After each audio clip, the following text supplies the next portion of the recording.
May rally kanina. May rally kanina.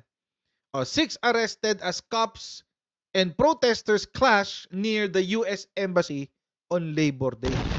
Matindi dito guys, alam nyo matagal-tagal lang hindi nagkakaroon ng ganito sa Pilipinas. Yung ganitong klaseng ano ba? Banggaan sa gitna ng kapulisan natin at ng mga CPP, NDF. Oo, matagal-tagal na to simula ng pandemic. Ngayon lang ulit. So, pero kukunti lang naman. Ano ba naman? Kukunti O walang kwenta na yan. Kukunti lang sila siguro mga a good 1,000, 2,000 participants. Panood natin yung balita. Nagkagirian at binomba pa ng tubig. Ganyan ang nangyaring gulo sa pagitan ng mga analista at mga pulis ngayong Labor Day sa Ross Boulevard. Nasa frontline ng balitang yan si Gary De Leon.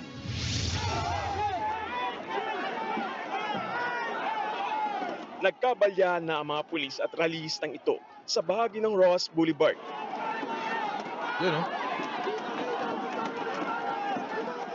Ginitgit ang Wait lang. May napansin ako.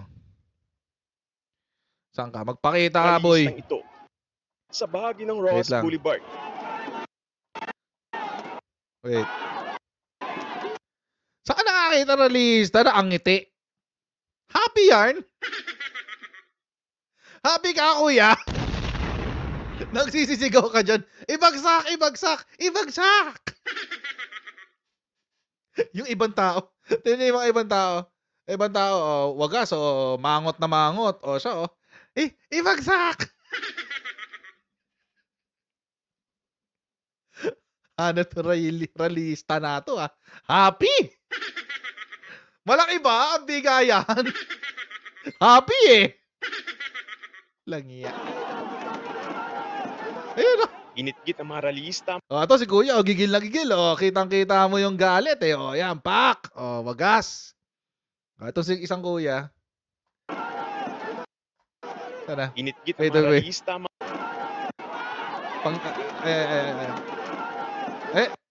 Lampasan. Ng Ross Boulevard. Ayan, Smile na smile Ito pa isa! Ito pa isa! Diyos ko, ba't kayo nakasmile lahat? Smile, you're on candid camera. Ay, Diyos ko! Ginitgit ang mga rallyista mga taga Manila Police District para makaabante. Pero hindi nagpatinag ang mga pulis. Tinangka ng mga nagprotesta sa pangunguna ng Kilusang Mayo 1 na makalapit sa US Embassy.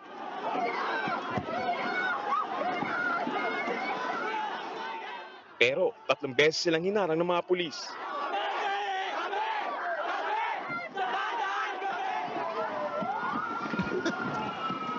Tabi, dadaan kami.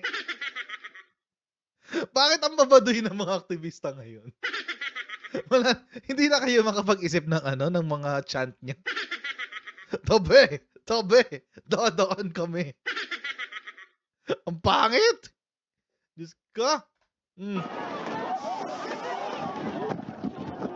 Dapa yung cameraman, Nagkahabulan pa dahil lumusot ang mga rallyista sa iniharang na truck sa kalsada.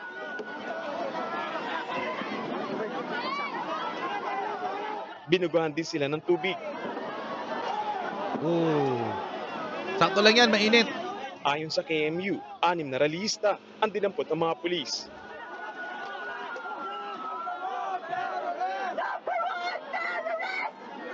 Nakarating naman sila malapit sa US Embassy. Ngayong araw ng manggagawa, ipinoprotesta nila ang pagkontrol umano ng Amerika sa labor force at natural resources ng bansa na pinapayagan naman daw ni Pangulong Bongbong Marcos. Anong katangahan yun? Wait lang. Anong katangahan yun? Winewelga nila ang pagkontrol daw ng Amerika sa labor force. Ulitin natin mga kotsero. Listen to how stupid this sounds. Kinokontrol daw ng Amerika ang ating labor force. Sino bang employer?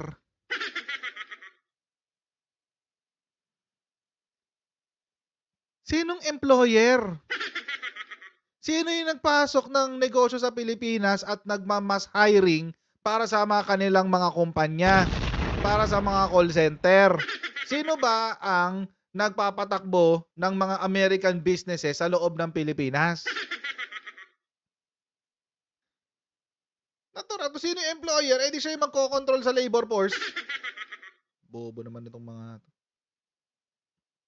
Hindi kasi sila empleyado. Ate ni Super Mario. Hindi kasi sila empleyado, mga NPA sila. Tuloy natin. Kinonde na rin nila ang pangingialam ng Amerika sa tensyon sa West Philippine Sea na nambubuyuraw ng giyera. Mga kababayan, pahiya ang Philippine National Police! Nandito tayo sa Saan? tarangkahan ng Estados Unidos. Nanggigera, Asan ba kayo? nangungolonya, nananakop para dambungin ang ating likas yaman para sa sariling pakinabang sa larangan ng pang-ekonomiya, pampolitika, kultura at militar. Kaya po kinamumuhian natin ang imperialismo ng Estados Unidos dahil yan ang kanyang matagal na gawain.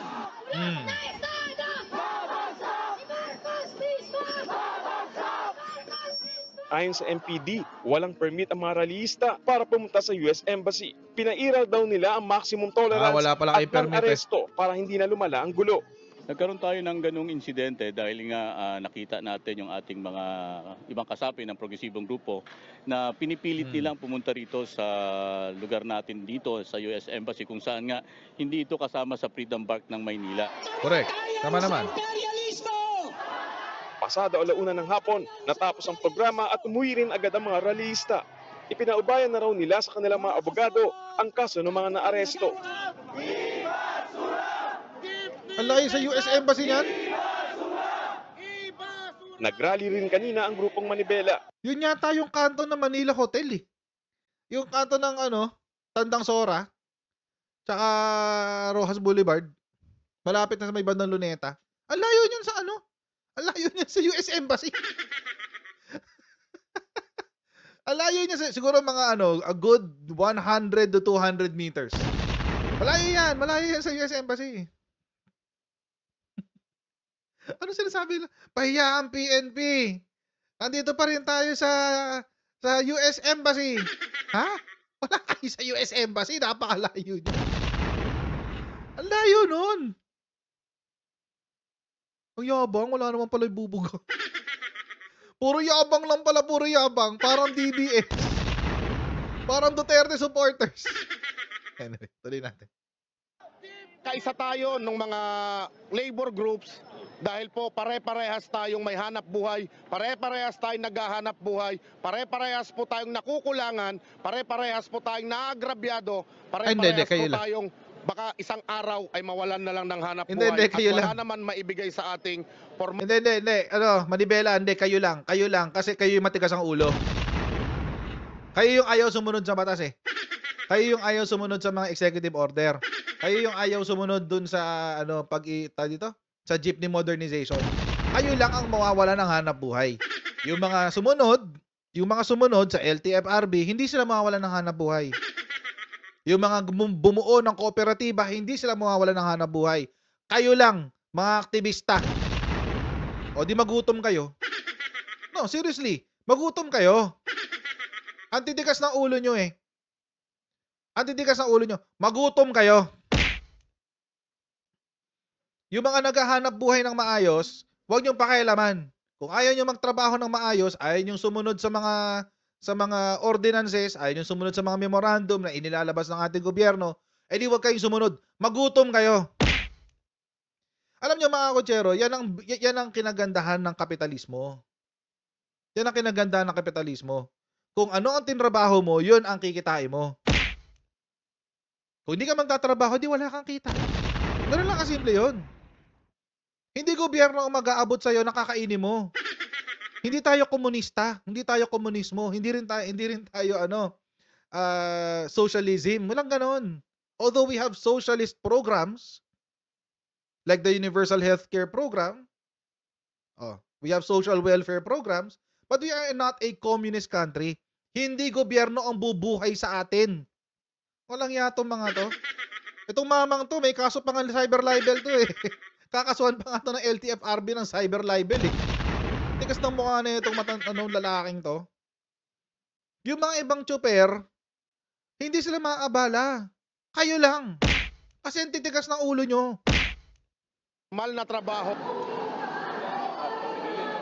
Menjola. Hinarang din ng mga pulis ang iba pang grupo ng manggagawa at militanteng grupo sa Nicanor Reyes Street sa Maynila. Daming hatak Nagsama-sama sila sa malawakang kilos protesta mula Espanya pero hindi na pinalusot pa sa Menjola.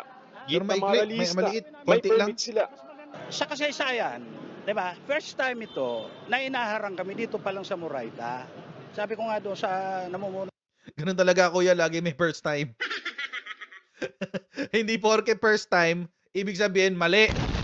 Oo. Baka nga first time lang din in-implement yung batas eh. Ganun talaga kuya. Lagi talagang may first time. sa pulis. Bakit? Ang sinasabi nila, bagong administration. Hindi naman nagbabago yung batas natin. Yan po ay letter na sila po ay nagre-request papunta po sa Malacanang. Ang atin pong gustong makita, yung pong Permit. approval na galing po sa City Hall. Right. Yung kasi talagang kailangan. Dito Di ba pinag-usapan natin nung nakaraan dahil nga dito sa fake news ng mga Duterte Balahura supporters na sinisikil ba? Sinisikil daw ang karapatang mamahayag, no? Sinisikil daw ang karapatan nilang peaceably assembly. Oo. Sinisikil daw ang kalayaan nila. Di ba in-explain naman na pag-usapan na natin yan na bago ka makapag-rally sa isang lugar na hindi Freedom Park, hindi private property, or hindi isang paaralan or educational government educational institution, kailangan mo ng permiso ng LGU. Kailangan mo ng permiso ng LGU. Nakakatanga nga minsan yung sila yung nagsabi nun, si Harry Roque ba yun? Sabi ni Harry Roque, ang kalsada ginawa para sa aktivista. Parang ganun. Hindi para sa sasakyan. Ha? Bakit? So sobrang swerte naman ng mga aktivista natin, pinapakalsadahan pa natin. Grabe siya. si Attorney Harry Roque ba yun? Parang yung nagsabi nung gigil na gigil siya dun sa sa ahu-ahu sa Bustos, Bulacan. Ahu-ahu. Diba? Ang kalsada ginawa para sa aktivista. Parang gano'n. Something to that effect. Oo. Ang swerte naman ng mga aktivista sa Pilipinas, pinapakalsadahan. Kawawa naman yung mga sasakyan. Ayup. Anyway. Tuloy natin to. na lang tuloy nagsagawa ng programa ang mga grupo. Pinakatinututulan nila ang kontraktualisasyon. Hiling din nila ang dagdag benepisyo sa mga manggagawa.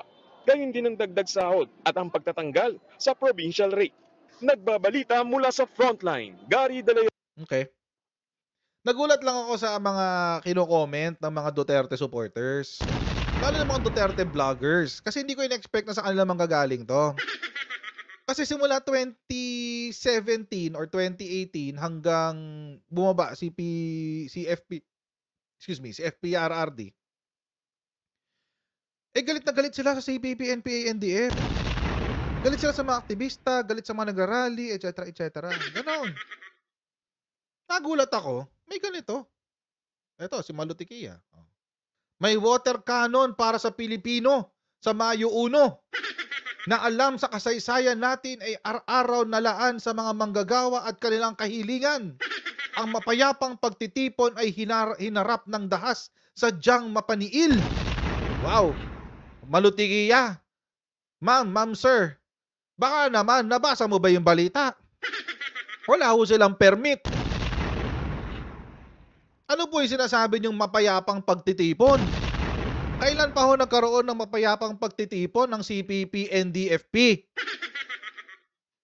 Duterte supporter yan. Duterte vlogger yan.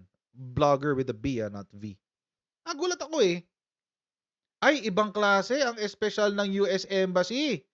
Ginamitan ng dahas, puwersa at water cannons ang mga pulis at ng BFP ang nagpoprotesta sa US Embassy. Nakakaloka. Yan daw. Si Ana Malindogoy naman to. Siyempre, pro-China. Dapat protektahan natin embassy ng China. Ganun eh. Ganun lang kasimple yan. Di ba alin, nakaganti naman ng ang China sa Amerika. Kung yan ang mindset, ha? Nakaganti naman ng China sa Amerika through its quote-unquote proxy. May pagtatanggol talaga sila ngayon sa mga CPP, NDFP. Dati, gigil na gigil dyan. Oo. Dati, ngayon, pinagtatanggol na nila. Oo. Bakit? Sa palagay nyo, bakit? Kasi, kailangan na naman nila ng pangdrama para dito. Naalala nyo, yung pumalpak nilang Bustos Rally na tawag doon, yung mautog? Hakbang ng maupo. Maipot? Hakbang ng maupo.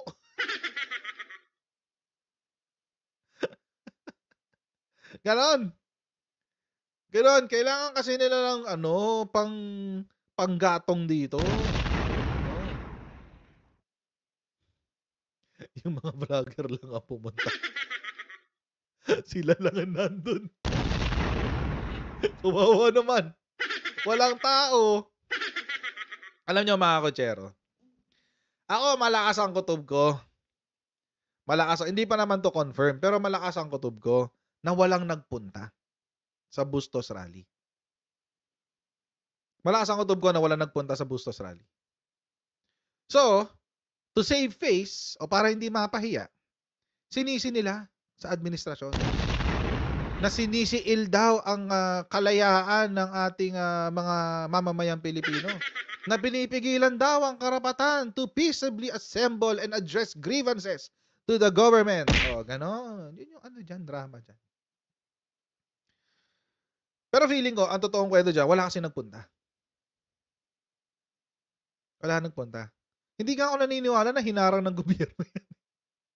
Kasi naman, sa kwento pa lang nung 300 na mukhang adik na may pamalo. Diyos ko, ano yan? Ano yan? Spartans.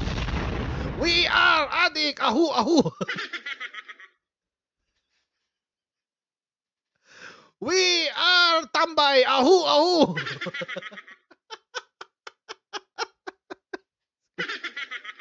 This is Bustos! Ahu, ahu!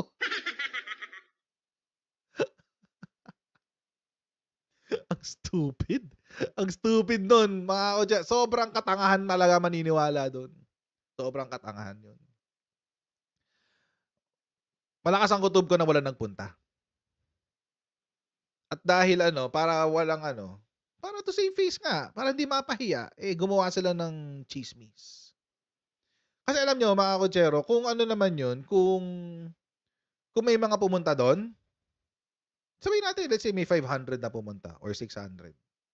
Tuloy yun. Matutuloy yun. May 600K. Kesa hindi mo ituloy. Feeling ko talaga walang pumunta. Baka wala ng pera si Kibuloy. Naubos na dun sa 7 days na nagparali siya. Ay na maglabas ng pera. Oo. Pero kaya lang nila yan, kaya lang nila binibring up yan, kaya biglang kumampi ang mga Duterte Balahura supporter sa sa pagtatanggol diyan sa mga aktivista na nariyan sa rally kanina. Most probably it's because of this. It's part of their drama. Kasama yan sa propaganda. Make no mistakes, mga kotsero. Dito po sa politika natin sa Pilipinas, ang labanan po ngayon, hindi na sa kung gaano kagaling ang politiko. Yung nga nakakalungkot dyan eh. Dapat ang labanan dito, yung pagalingan ng ng binoto. Oo, kaso hindi na yun ang labanan ngayon. Ang labanan ngayon, mga kotsero, kung sino ang may pinaka-juicing intriga. Pangit, di ba? Nakakabobo.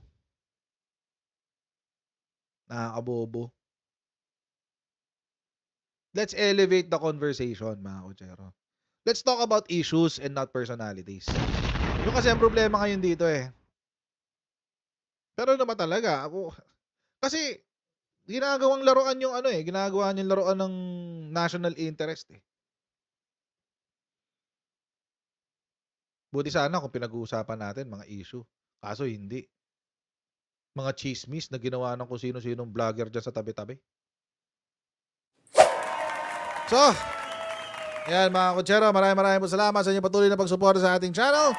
Huwag niyo pong kalimutan mag-like, share, and subscribe sa ating pong Coach Chad YouTube channel. At pa-follow na rin tayo sa ating Facebook page. And I'll see all of you in our next Coach Chad live stream. God bless. See you next time, guys. Bye.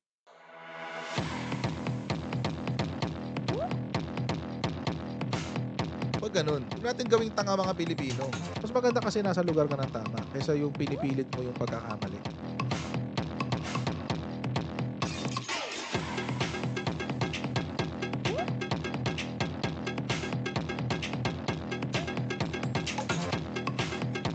Are they willing to go that far? Hindi makakalimutan ng Pilipino yan hanggat di nasasagot niya.